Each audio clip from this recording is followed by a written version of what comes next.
Price the lord, hallelujah. പ്രിയ സഹോദരങ്ങളെ, ദുഃഖറാന തിരുനാളിൻ്റെ പ്രാർത്ഥനാ മംഗളങ്ങൾ ഏറ്റവും സ്നേഹത്തോടെ നേരുകയാണ്. നമ്മുടെ പൂർവ്വ പിതാവ് അല്ലെ തോമസ് ലീഹായുടെ വിശ്വാസ പൈതൃകത്താൽ സമ്പുഷ്ടമായ ഒരു സഭയിൽ ജീവിക്കാനായിട്ട് സാധിക്കുന്നത് എത്രയോ വലിയ കാര്യമാണ്. ഇന്ന് പല പ്രതികൂലങ്ങളിലൂടെ ഈ സഭ മുന്നോട്ട് പോകുമ്പോൾ, കടന്നു പോകുമ്പോൾ നമുക്ക് പ്രിയ സഹോദരങ്ങളെ, എൻ്റെ കർത്താവേ, എൻ്റെ ദൈവമേ എന്ന ആ ഒരു തോമസ് ലീഹായുടെ ചൈതന്യത്തോടെ നമുക്ക് പ്രതികൂലങ്ങളിൽ നഷ്ടധൈര്യരാകാതെ നമുക്ക് തോമസ് ലീഹായുടെ ധീരതയോടെ നമുക്കും അവനോട് കൂടെ പോയി മരിക്കാം.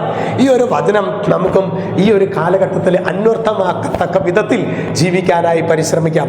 ഇന്ന് അതുകൊണ്ട് തന്നെ വിശുദ്ധ യോഹന്നാൻ 20:28 തോമസ് പറഞ്ഞു, എൻ്റെ കർത്താവേ, എൻ്റെ ദൈവമേ.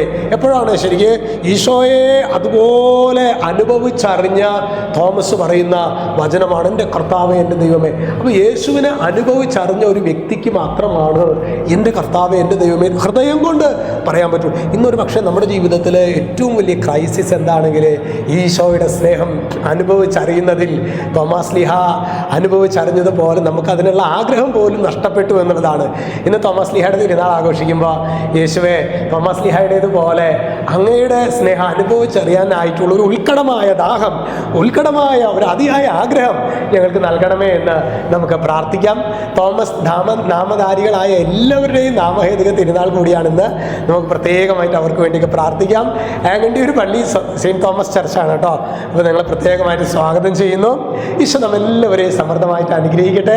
രക്ഷിതാവായ യേശു ക്രിസ്തുവിൻ്റെ നാമത്തിൽ അനുഗ്രഹിക്കുന്നു, ഇപ്പോഴും എപ്പോഴും എന്നേക്കും. ആമേൻ.